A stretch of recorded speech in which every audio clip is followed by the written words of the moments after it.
Chapter 1, Part 3. The King's Knight, Sir Tristan Patherfinder, Knight of the White Plume and Commander of the armies of Caldor, rode his white stallion back down the line of stationary knights. They were all sat upon horses, though none of their steeds were as magnificent as his. He had chosen it when it was still a foal, and had named it Galahad after the first King's Knight. It had grown to be as powerful as his namesake, and he was the envy of many other knights. He stopped by one of his knights. The young man was shifting uncomfortably in his saddle. "Are you all right, Michael?" he asked quietly. The inexperienced knight had fallen off his horse earlier, and was obviously in pain. "I'm fine, sir," replied Michael, suddenly sitting rigidly in his saddle. "You will make a fine knight," said Tristan with a smile. "Thank you, sir," said Michael, his eyes lit up with pride. Tristan stopped smiling and continued down the row of knights. He stopped by another young knight, who was slumped slightly in her saddle. "Sit straight, Karine," he commanded, a little harshly, and a little too loudly. The woman immediately complied, although the look she gave him could have melted firestones. He was not at all surprised. She had openly opposed him when he had been granted the position of King's Knight, and his insult did not help matters. She was a junior officer, and he should not have been reprimanded in that way, even though she had deserved it. He hastily took his gaze away from her and moved his thoughts to other things. He had not been King's Knight for very long, and he found himself a little bewildered by all of his training, as well as the extent of his power. To be King's Knight was to be a very important person. It was the highest honour that could be given to a knight, and it meant that he was superior to all knights in active service. It also meant that he was the keeper of the legacy of Caldor, the holy sword Caliburn. That mighty blade now rested proudly at his side, though the ceremonial armour that also came with his position was still being altered.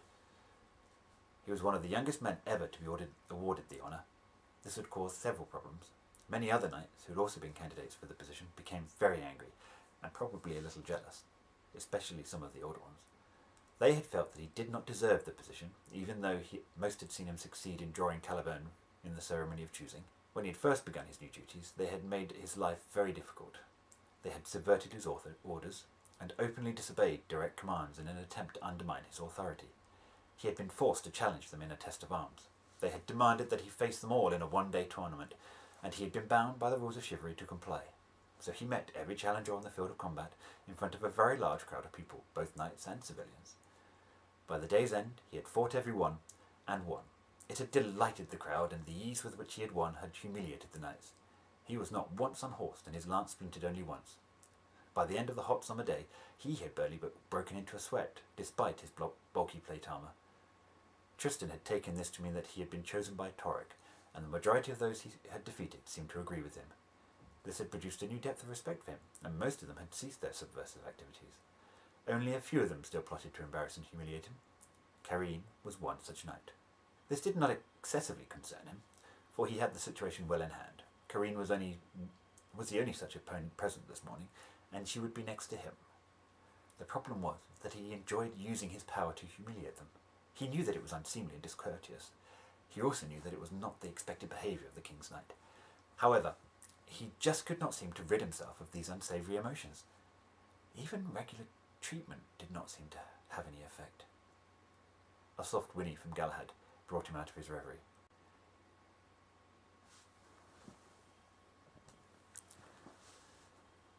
He briefly glanced down at the two rows of knights facing each other in the courtyard. They formed an aisle that led from the palace doors down to the execution block.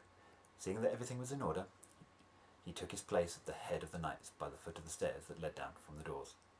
His troublesome knight sat next to him with a badly concealed scowl on her face. The minutes passed by slowly. Time, in fact, seemed to slow down and drag forever. Tristan could not understand why the king was taking so long. But then he could not hope to understand the mind of one as powerful and wise and as intelligent as his king. The execution had been scheduled for dawn, yet the sun had risen quite high into the sky. He could also hear some more sounds coming from the city as the streets became more crowded. Tristan just wanted the whole procedure to be completed. He hated the idea of an execution. To his knowledge, there had never been one such execution in Caldor, and for Tristan that was one too many. Even other such would-be assassins had never been punished in this manner, although none of them had been goblins. Even so, it did not feel right. Matthew the High Priest had spent many hours trying to explain why it was necessary, and once or twice Tristan had almost understood. Then again, Tristan was beginning to have grave doubts about that man's integrity. Several times when they had spoken, the thin man had spoken highly of sorcery, almost as if it were from first-hand experience. If Tristan had not seen the man heal a small cut on his hand, he would have actually believed he used sorcery. But then, that did not shock Tristan as it once would have. In fact, on several occasions, usually just after a dose of treatment in a redirection chamber, he had found himself actually thinking about the merits of sorcery. However, such thoughts and feelings wore off rapidly. They were obviously a side effect of the chambers.